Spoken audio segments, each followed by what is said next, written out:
बिके हुए पत्रकार हैं, बिका हुआ मीडिया है, क्या दिखाएगा। गोदी मीडिया नाम कैसे आया? गोदी मीडिया इसलिए नाम आया कि वो किसी की गोदी में जाके बैठ गया। शिक्षा, स्वास्थ्य, सड़क, बिजली, पानी, रोजगार, महंगाई। ईवीएम के बारे में मैं आपको बताऊं, ईवीएम सुशील गुप्ता जी अकेले थोड़े हैं, आम आदमी पार्टी के नहीं। मैं ये बात हुई कुछ सर, तो मुझे जानना है कहानियां कौन बनाता है। मैं सही बात या तो आप बैलेट पेपर से चुनाव करें या वो पर्ची निकली उन पर्चियों की गणना कर लें। ये नजर आता है कि प्रवक्ता बैठे हैं किसी पार्टी के। तो आज भी वो महिलाएं खास करके अपने अभिभावकों के साथ, अपने छोटे छोटे दूध मुँहे बच्चों के साथ, अंजना कश्यप उनका इंटरव्यू कर रही थी, उन्होंने सीधा सीधा उनको बोल दिया। तो सरकार ये कहती है अरे स्कूल में तो बच्चे ही एडमिशन नहीं ले रहे, बच्चों की संख्या बहुत ज़्यादा कम है, इस स्कूल को बंद कर देते हैं। उसी राजकुमार सैनी को राहुल गांधी जी और खड़गे जी इंडिया गठबंधन में शामिल कर लेते।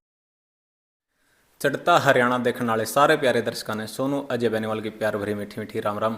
आज अपने साथ फ्रेम में मौजूद है युवाओं की बुलंद आवाज़ श्वेता ढोल। श्वेता जी, बहुत बहुत स्वागत है आपके अपने चैनल चढ़ता हरियाणा पर आपका। बहुत बहुत धन्यवाद और आपके सभी दर्शकों को प्रणाम। धन्यवाद। श्वेता जी, जैसे देश और प्रदेश में लोकसभा चुनाव का बिगुल बज चुका है, बीजेपी ने तो हरियाणा में अपने 6 योद्धा उतार दिए हैं और कांग्रेस इंडिया गठबंधन के साथ यहाँ चुनाव लड़ रही है जी। और कांग्रेस का अभी तक कोई भी प्रत्याशी चुनावी रण में आया नहीं है। इंडिया गठबंधन से एक आ चुके हैं और कांग्रेस की बात करें, इंडिया गठबंधन से आ चुके हैं आम आदमी पार्टी से डॉक्टर सुशील गुप्ता जी। जी। और अभी तो छठे चरण में है चुनाव, आपको बहुत जल्द ही बाकी सभी प्रत्याशियों का पता चल जाएगा। जो जनता है ना, वो ये कहती है कि भाई लोकसभा का एरिया कोई छोटा नहीं होता, बहुत बड़ा एरिया होता है। 2 महीने चुनाव के बचे हैं, गांव गांव अगर दौरा करेंगे तो वो भी नहीं होगा अगर टिकटें बांटने में ज़्यादा देरी होती है तो। नहीं, ज़्यादा देरी नहीं होगी, जैसा कि मैंने आपको कहा कि बहुत जल्द आपको प्रत्याशियों के नाम सुनने को मिलेंगे। मजबूत कितना है इंडिया गठबंधन? जो बन तो गया है मोदी को हराने के लिए, भाजपा को हराने के लिए, लेकिन मजबूती नजर नहीं आ रही अभी तक। आपने राहुल गांधी जी की यात्रा देखी होगी और उसमें उमड़ता हुआ जन सैलाब भी देखा।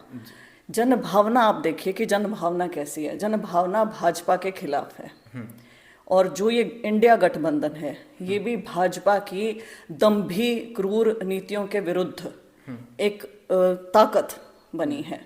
तो इंडिया गठबंधन बहुत ज़्यादा मजबूत है और आने वाले चुनाव में आपको इसका पता भी चलेगा। कांग्रेस तीसरे दिन कोई भी प्रेस कॉन्फ्रेंस होती है तो वहाँ एक नाम बड़ा उछलता है, वो नाम है ईवीएम का। खतरा बीजेपी से है, खतरा ईवीएम से है, खतरा कांग्रेस को या इंडिया गठबंधन को सही मायने में किससे है? खतरा तो किसी से नहीं है, मैं आपको सही बात बताऊं, लेकिन जो गलत चीज़ है उसको बताना बहुत ज़्यादा ज़रूरी है लोगों को कि ये चीज़ गलत है।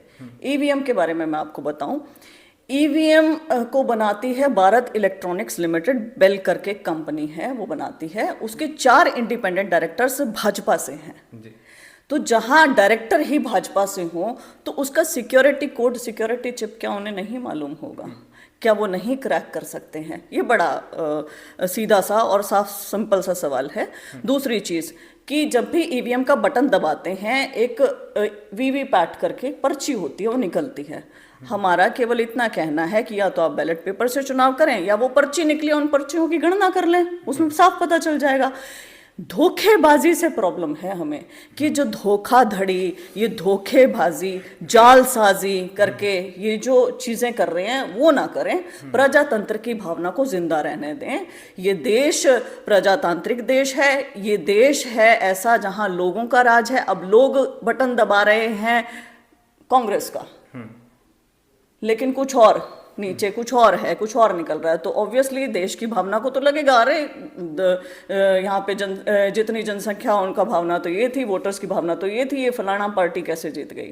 तो वो कहीं ना कहीं तो चल रहा है ना। आपके डायरेक्टर भी भाजपा के, आप वीवीपैट भी नहीं काउंट करोगे, आप उस पर भी नहीं लेके जाओगे, बैलेट पेपर पे भी नहीं लेके जाओगे, तो ये तो गदर ही है और कुछ नहीं है। जैसे नेशनल टीवी हम देखते हैं ना, जो सच्चाई है वो ये है कि जो भी पत्रकार हैं, जो रिपोर्टर वहाँ बैठते हैं, डिबेट करते हैं, ये नज़र आता है कि प्रवक्ता बैठे हैं किसी पार्टी के। तो इसको कहाँ तक ठीक मानते हो आप? बिल्कुल सही बोल रहे हो आप, प्रवक्ता ही हो रखे हैं। गोदी मीडिया नाम कैसे आया? गोदी मीडिया इसलिए नाम आया कि वो किसी की गोदी में जाके बैठ गए। अब वो यदि उनके खिलाफ बोलते हैं तो कार्रवाई हो जाती है, या उनके मीडिया चैनल्स खरीद लिए जाते हैं बड़े बड़े उद्योगपतियों के द्वारा। ऐसी चीजें हो रही हैं ना, हमने देखा है पीछे। और मैं क्या कहूँ कि कई सारे बहुत सारे कारण रहते हैं जहाँ जो स्वतंत्र पत्रकारिता है वो अपना उसका गला घुट रहा है। जो चौथा स्तंभ है प्रजातंत्र का, उसका गला घुट रहा है। और वो इसलिए घुट रहा है क्योंकि वो अपना काम ठीक से नहीं कर रहे हैं, कारण चाहे कुछ भी हो। तो यही बात है कि ये स्वतंत्र पत्रकारिता नहीं करेंगे, किसी की गोदी में बैठे रहेंगे, उन्हीं के मुताबिक सवाल करेंगे, उन्हीं के मुताबिक चीज़ें छापेंगे, तो लोगों को क्या लगेगा? वही लगेगा। आप देश के प्रधानमंत्री की बात हम करते हैं, देश का प्रधानमंत्री है नरेंद्र मोदी जी हैं। नरेंद्र मोदी जी ने अब तक अपने कार्यकाल में एक भी प्रेस कॉन्फ्रेंस नहीं की है, एक भी प्रेस कॉन्फ्रेंस। डर लगता है उन्हें पत्रकारों के सवालों से। अब तो उनके खुद के पत्रकार हैं, डर लगता है सवालों के जवाब देने से। दीजिए ना जवाब। आप स्वतंत्र पत्रकारों को फेस नहीं कर सकते, आप किसके जवाब? बॉलीवुड का कोई एक्टर जा रहा है, वो सवाल कर रहा है, आप आम ऐसे खाते हैं वैसे खाते हैं फलाना, तो ये क्या है? आज तक मैं इंटरव्यू देख रहा था अखिलेश यादव जी का, जो उत्तर प्रदेश के पूर्व सीएम रह चुके हैं जी। अंजना कश्यप उनका इंटरव्यू कर रही थी, उन्होंने सीधा सीधा उनको बोल दिया था कि जो आपके जितने व्यू आते हैं ना, आपसे कहीं अधिक व्यू अब यूट्यूबरों के आने लगे हैं।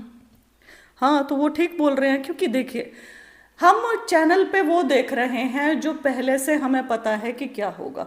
बिके हुए पत्रकार हैं, बिका हुआ मीडिया है, क्या दिखाएगा? तो लोग उसे क्यों देखें? लोग किसे देखना पसंद करते हैं? एक स्वतंत्र पत्रकारिता हो, कोई स्वतंत्र विचारधारा हो, आप क्या बोल रहे हैं, क्या कह रहे हैं, उसे वैसे ही प्लेन तरीके से लोगों तक पहुंचाया जाए, ना कि तोड़ मरोड़ के। तो यूट्यूबर्स का, सोशल मीडिया का एक बहुत बड़ा रोल रहा है। आपको मैं एक और चीज़ बताती हूँ, भारत जोड़ो यात्रा इतनी बड़ी यात्रा रही।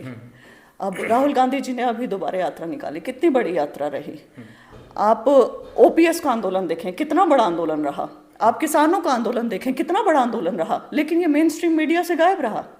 मेन स्ट्रीम मीडिया में इतने बड़े बड़े आंदोलन नहीं आ रहे हैं, मेन स्ट्रीम मीडिया में इतने बड़े बड़े इशू डिस्कस नहीं किए जा रहे हैं। मेन स्ट्रीम मीडिया से इश्यूज गायब है। शिक्षा, स्वास्थ्य, सड़क, बिजली, पानी, रोजगार, महंगाई कहाँ है? मेन स्ट्रीम मीडिया में है ही नहीं। हम क्यों देखें?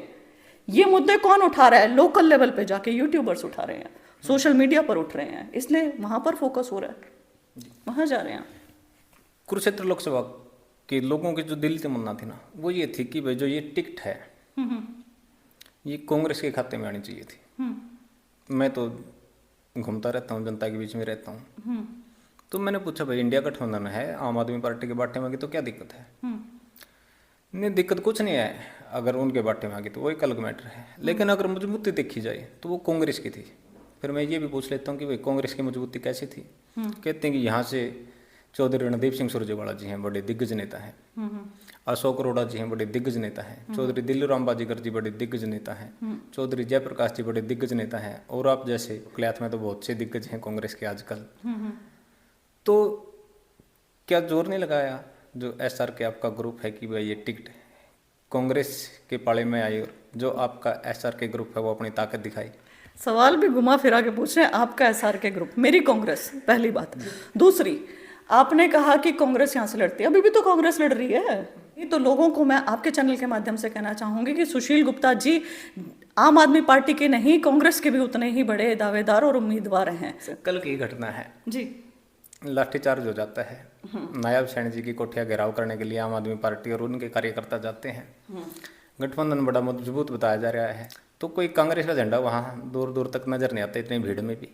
नहीं, हम साथ दे रहे हैं उनका, ऐसी बात नहीं है। कांग्रेस के भी उसमें कार्यकर्ता थे, और आप यदि देखें हमारे बड़े से बड़े लीडर ने उनके पक्ष में बयान भी दिए हैं, ट्वीट भी किए, और सड़कों पे भी उतरेंगे, एक ऑर्गेनाइज तरीके से उतरेंगे और केंद्र के लेवल पे उतरने वाले हैं। आप ये चीज़ देखें, मल्लिकार्जुन खड़गे हों, राहुल गांधी जी हों, या रणदीप सिंह सुरजेवाला जी हों, सबकी स्टेटमेंट्स आई हैं। छोटे से छोटे, एक मैं कहूँ कार्यकर्ता तक की स्टेटमेंट्स आ रही हैं उनके पक्ष में। और ये तो बहुत ही घटिया, मैं जोड़ना चाहूँगी उस चीज़ आपके सवाल के साथ ही, बहुत ही घटिया कार्यवाही की है।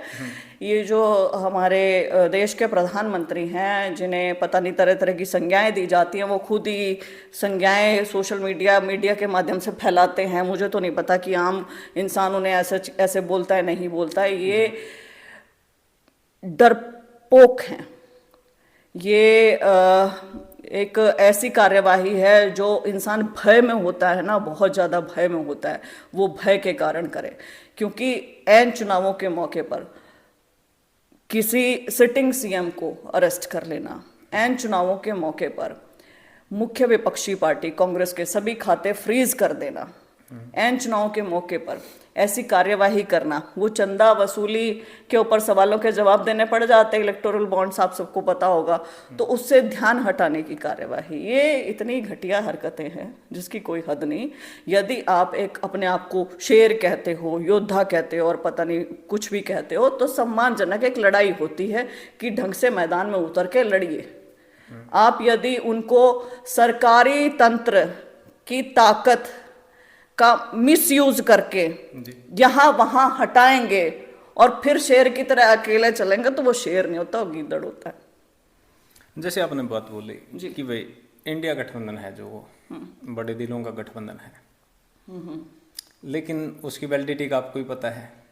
6 महीने का रिचार्ज कराया गया है। ये 6 महीने के बाद हरियाणा विधानसभा के चुनाव होने हैं और दोनों पार्टियां पहले से ही घोषणा कर चुकी हैं कि भाई हमारा ये जो वैलिडिटी है ना, ये सिर्फ 6 महीने की है लोकसभा चुनाव के लिए। जो 6 महीने बाद हरियाणा में विधानसभा के चुनाव आएंगे तो उसमें हमारा कोई गठबंधन नहीं है। जो आज प्यार दोनों तरफ से इतना झलक रहा है, सुशील गुप्ता है तो कांग्रेस है, अगर कांग्रेस है तो सुशील गुप्ता है। ये विधानसभा चुनाव में जब एक दूसरे के ऊपर बड़े बड़े आरोप दोनों पार्टियां लगाएंगी, बड़े बाण छोड़े जाते हैं शब्दों के विधानसभा चुनाव में तो और भी ज्यादा, तो फिर उसको कैसे देखते हो आप? देखिए, कई सारी चीज़ें ना हमें देश हित के लिए करनी होती है। देश हित क्या कि आज देश की भावना है भाजपा को भगाना है, वरना लोकतंत्र नहीं बचेगा, वरना देश नहीं बचेगा। इस बात में कोई दो राय नहीं है। मैं नहीं मानती कि इस बात में किसी को कोई भी शक होना चाहिए।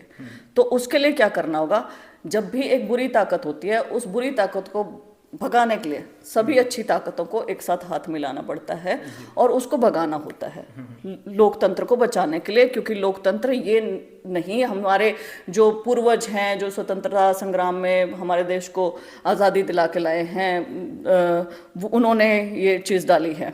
खैर, इसके तरफ जो अभी आपने पूछा उसका मैं जवाब देना चाहूँगी कि जो लोकसभा का चुनाव है वो अलग है, जो विधानसभा का चुनाव होता है वो अलग होता है। विधानसभा का चुनाव आ जाता है हमारे क्षेत्रीय मुद्दों के ऊपर, हमारे राज्य के मुद्दे के ऊपर।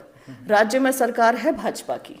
अब यहाँ पर ये क्या कर रहे हैं, हम उसको बहुत अच्छे तरीके से जानते हैं, कांग्रेसी उसको बहुत अच्छे से तरीके से जानते हैं, और हम अपना प्रचार करेंगे, हम अपनी चीज़ें बोलेंगे कि यहाँ पे ये है, वहाँ मुद्दे अलग हैं, यहाँ मुद्दे अलग हैं। आप समझ रहे हो कि मुद्दों के चुनाव होने चाहिए। तो यहाँ पे आम आदमी पार्टी भी आए, कोई दिक्कत नहीं है। यदि हमने कुछ गलत करा है तो हमारे ऊपर वो बोलेंगे, उन्होंने कुछ गलत किया है तो हम उनके ऊपर बोलेंगे, भाजपा ने कुछ गलत कहा है तो उनके ऊपर बोलेंगे। एक और बात बीच में आ जाती है जी कि भाई देश हित में बड़ा फैसला लिया है, इंडिया गठबंधन होया है। अच्छी बात है, देश हित में अपने लोगों ने फैसला लिया है, इंडिया गठबंधन हो गया जी। लोगों के बीच में ये भी बातें चलती हैं, लोग बड़े जागरूक हो गए, पहले वाली राजनीति तो रही नहीं। अच्छी बात है, चेंज हो गए, हाँ, जागरूकता बहुत बढ़िया है। ये बातें चली हुई है कि भाई कांग्रेस के जो बड़े दिग्गज नेता है ना, वो खुद नहीं चाहते कि आम आदमी पार्टी यहाँ से सीट निकाले। मैंने पूछा वहाँ ऐसा क्यों, वो तो बड़ा मजबूत गठबंधन दिखा रहे हैं। ये कहते हैं अगर लोकसभा कुरुक्षेत्र से आम आदमी पार्टी जीत जाती है, सुशील गुप्ता जी यहाँ से एमपी चुने जाते हैं, तो नींव गढ़ जाएगी हरियाणा विधानसभा चुनाव के लिए। और 2 राज्य बिल्कुल टच में हैं हरियाणा के, दिल्ली और पंजाब, दोनों जगह कांग्रेस की सरकार थी और कांग्रेस को हटा के आम आदमी पार्टी ने इतने बढ़िया तरीके से कब्जा कर लिया है दोनों राज्यों के ऊपर, इतने बढ़िया तरीके से स्थापित हो चुके हैं कि कांग्रेस का अब दोनों प्रदेशों में नाम लेने वाला भी कोई नहीं बचा। सबसे पहले तो मुझे जानना है कहानियां कौन बनाता है। मैं सही बात कि ना, इतना हम लोग नहीं सोच रहे हैं, ऐसा कोई नहीं सोच रहा है। इतनी कहानियां आती हैं कि जनता सोच लेती है, जनता सोच लेती है, हर चीज जनता सोच लेती है। नहीं, जनता यदि आप ऐसा सोच रहे हैं तो आप ऐसा ना सोचें, ऐसा कुछ भी नहीं है। हमारा मेन मकसद ये है कि हमें लोकतंत्र को बचाना है, और ये केवल सिर्फ राजनीतिक पार्टियों या किसी नेता उन्हीं का ही उत्तरदायित्व नहीं, ये प्रत्येक हरियाणवी, प्रत्येक देशवासी का उत्तरदायित्व होना चाहिए कि हम कैसे अपने देश की प्रजातंत्र की भावना को जिंदा रखें। और उसमें जो छोटे छोटे प्रलोभन, जो छोटी छोटी जो की कहानियां बन रही है ना, उसको डिस्कार्ड करें, बड़ी चीज के लिए सोचना और बड़ा ही सोचेंगे, पहली बात। दूसरी बात, हाँ, जब विधानसभा चुनाव आएंगे तब हमें अपने राज्य के लिए सोचना है, राज्य की सोच के तब उस समय करना है काम। कुरुक्षेत्र के रण में बड़े दिग्गज धुरंधर एक और आ गए हैं, जबकि बीजेपी की तो आई नहीं अभी तक। इंडियन नेशनल लोकदल से चौधरी अभय सिंह चौटाला। लोगों में बातें चलने लगी भाई, जब से अभय सिंह ने पांव रखा है कुरुक्षेत्र के रण में, गठबंधन के पसीने छूट रहे हैं कि भाई हमारा तो जीत जाता है एमपी, लेकिन अभय सिंह ने आके खेल बिगाड़ दिया। मुझे ऐसा नहीं लगता। वो जब चुनाव के नतीजे आएंगे सबको पता चल जाएगा और सब अपने अपने उस पर मेहनत करेंगे ही। लेकिन मुझे लगता है इंडिया गठबंधन से मजबूत प्रत्याशी और कोई नहीं है कुरुक्षेत्र में इस समय। जी। हरियाणा की बुलंद आवाज श्वेता ढुल के साथ बात हो रही है, और युवाओं की बात ना हो इंटरव्यू अधूरा रहता है। जी। जो सबसे बड़ी बात है ना, जो बेस बनता है, नौकरी तो बाद की बात है, जो बेस बनता है बच्चों को जन्म से बनता है, जब वो नर्सरी में प्रथम कक्षा में एडमिशन लेने जाते हैं, वहीं से बेस बनता है। और जो हरियाणा सरकार की शिक्षा नीति है वो किसी से छुपी नहीं है। नई नवेली पिछले दिनों चिराग योजना भी लेके आए थे। आज जो हमारी पीढ़ी थी, लगभग हर एक बच्चा गवर्नमेंट स्कूल में पढ़ा होगा, लेकिन आज चाहे स्कूल में अध्यापक स्वयं हो, उसके बच्चे स्कूल में पढ़ना नहीं पसंद करते या वो पढ़ाना नहीं पसंद करते। जो ये सत्र गिरा है गवर्नमेंट स्कूलों का शिक्षा का, तो इसका कारण क्या रहा है? इसका कारण रहा है सरकार की अनदेखी, इच्छा शक्ति में कमी, इनकी मंशा में कमी। सरकार, इस सरकार का पर्टिकुलरली आप देखें, यदि हम रिकॉर्ड उठा के देखें तो 4803 सरकारी स्कूल बंद हो गए। 4803 सरकारी स्कूलों का बंद होना अपने आप में बहुत बड़ी बात है। यदि देखा जाए, छोटा सा तो प्रदेश है हरियाणा, इतने सरकारी स्कूलों का बंद होना, अध्यापकों की नियमित नियुक्तियां ना होना। आज भी हमारे सरकारी स्कूलों में 26,000 शिक्षकों की ज़रूरत है, लेकिन ये पूरी नहीं कर रहे। पूरी करो ना, असिस्टेंट प्रोफेसर्स की ज़रूरत है, पूरी नहीं कर रहे हैं।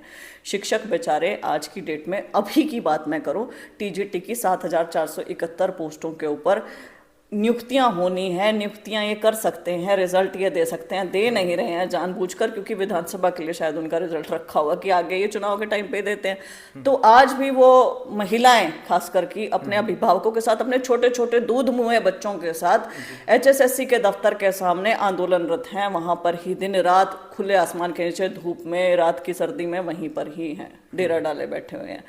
हम एक रिजल्ट निकलवाने के लिए इतने इतने इनके तरले करने पड़ते हैं, प्रताड़ना झेल रहे हैं बच्चे मानसिक। खैर, तो स्कूलों के ऊपर आते हैं।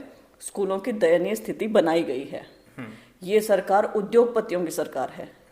जैसे ये 3 काले कानून लाकर इन्होंने कोशिश करी थी कि एक फूड इंडस्ट्री, बहुत बड़ी इंडस्ट्री है, कि फूड को उद्योगपतियों के हाथ में दे दिया जाए, तो वो कितने भी पैसे लें, कैसे भी करें, तो वो एक तरीका था। ऐसे ही शिक्षा और स्वास्थ्य, 2 मूलभूत चीज़ें हैं जो हर एक इंसान को चाहिए।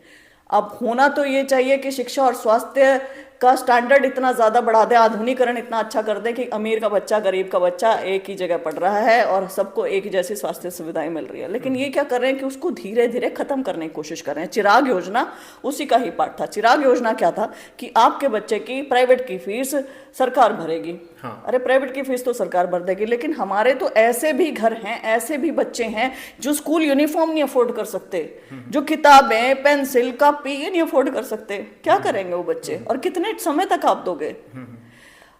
इतने बड़े बड़े हमारे सरकारी स्कूल हैं, कई एकड़ में फैले हुए, वहां तो बच्चे पढ़ने जा नहीं रहे हैं क्योंकि शिक्षक अवेलेबल नहीं है, और 2-2 कमरों के प्राइवेट स्कूल धड़ल्ले से चल रहे हैं। ये खत्म करने की इनकी साजिश कैसे है कि अभी बोल देते हैं कि भाई टीचर पढ़ाते नहीं, या टीचर ये नहीं वो नहीं, बोल देते हैं, कई लोग बोल देते हैं, लेकिन आप शिक्षकों की नियुक्ति नहीं करोगे। नियुक्ति नहीं करोगे तो हम, एक कोई भी है वो अपने बच्चे को क्यों सरकारी स्कूल में भेजेगा? सरकारी स्कूल में नहीं भेज रहा है तो सरकार ये कहती है, अरे इस स्कूल में तो बच्चे ही एडमिशन नहीं ले रहे, बच्चों की संख्या बहुत ज़्यादा कम है, इस स्कूल को बंद कर देते हैं। आप नियुक्ति नहीं करो टीचर्स की, फिर नीचे को बच्चे नहीं है, फिर उस स्कूल को बंद कर दो। ये चल रहा है। फिर उन स्कूलों की रजिस्ट्रियाँ सरकार के नाम हो रही हैं। क्या चल रहा है ये जो चक्र ये चलाने की कोशिश कर रहे हैं, ये शिक्षा का बेड़ा गर्क करने का चक्र है। यदि इनके अंदर इच्छा शक्ति होती, नियुक्तियां अच्छे से होती टीचर्स की, आधुनिकरण होता, प्राइवेट से कैसे सरकारी स्कूलों में लेके आया जाए बच्चों को, उसकी कोशिश होती। ठीक ऐसे लॉ बनाए जाते कि सरकारी टीचर को अपने बच्चों को सरकारी स्कूल में ही पढ़ाना होगा। एक टीचर, आप एक बात बताओ, मैं हूँ जैसे, मैं अब क्यों प्राइवेट की महंगी फीस देना पसंद करूंगी यदि सरकारी स्कूलों में शिक्षा अच्छी मिले तो। यदि मेरे बच्चे को वहाँ, अब ऐसे भी स्कूल हैं जहाँ लाइट नहीं है, पंखे नहीं है, शौचालय नहीं है, क्या मैं भेज सकती हूँ अपने बच्चे को? कोई भी जो जिसके घर में भी 2 दाने अच्छे होंगे वो नहीं भेज पाएगा कि शौचालय तक नहीं है, कैसे भेजें? आपको ये चीज़ें तो ठीक करनी पड़ेगी ना। तो सारी बात भाई एक ही चीज़ पे आ जाती है सोनू, कि इच्छा शक्ति की कमी है सरकार के अंदर। ये 5 स्टार ठेके तो बढ़ा सकते हैं, ये स्कूलों का आधुनिकीकरण नहीं कर सकते। एक और तो सरकार इतना बड़े ताम झाम होते हैं, इतने तंत्र मंत्र होते हैं इनके पास। प्राइवेट स्कूल वाले बेचारे ऑन रोड जमीन लेते हैं, लोन लान करके उस पर बिल्डिंग बना लेते हैं, वो धड़ल्ले से चला लेते हैं, और सरकार के पास सारा ताम झाम होते हुए ठप पड़ी हैं सुविधाएं। वही तो, सरकार के अंदर इच्छा शक्ति होती। सरकार को ये होता है कि मेरी प्रायोरिटी, मेरी जो प्राथमिकता है वो सरकारी स्कूलों में बच्चों को अच्छी शिक्षा मिले, उसके अंदर है। बिल्डिंग भी ठीक बना हुआ है, शौचालय भी बना दे, पीने के पानी की सुविधा भी हो, लाइटों की भी हो, टीचर्स भी हो, और रेगुलर टीचर्स का असेसमेंट हो। आगे उनको कहा जाए अपने बच्चों का यहाँ दाखिला करवाओ। चिराग जैसी योजना लेके क्यों आ रहे हो? ऐसी योजनाएं आप अपनी प्राथमिकता बता रहे हो कि आप तो प्राइवेट में भेजना चाहते हो। काम तो हरियाणा प्रदेशवासियों को क्या संदेश देना चाहोगे, क्या मैसेज देना चाहोगे आपकी आवाज़ में? मैं आपके चैनल के माध्यम से हरियाणा वासियों को, देशवासियों को एक मैसेज देना चाहती हूँ कि एक तो होता है सत्ता परिवर्तन, व्यवस्था परिवर्तन, एक होता है देश को बचाना। हम ऐसी कगार पर खड़े हैं जहाँ देश को बचाने की प्रत्येक नागरिक को ज़रूरत है। वो हम कैसे कर सकते हैं? एक वोट की ताकत से। हमारे पास एक बटन दबाने की ताकत है, वोट की ताकत है। वोट ज़रूर कीजिएगा और इसमें अपना योगदान ज़रूर दीजिएगा। बहुत बहुत धन्यवाद। धन्यवाद श्वेता जी। ये थी श्वेता ढोल जी, युवाओं की बुलंद आवाज़। आपने इनकी पूरी बातें सुनी। एक सभ्य कमेंट के माध्यम से आपकी प्रतिक्रिया का इंतजार रहेगा। अंत में चढ़ता हरियाणा देखने वाले सारे प्यारे दर्शकों ने सोनू अजय बैनवाल की प्यार भरी मीठी मीठी राम राम। जय जवान जय किसान।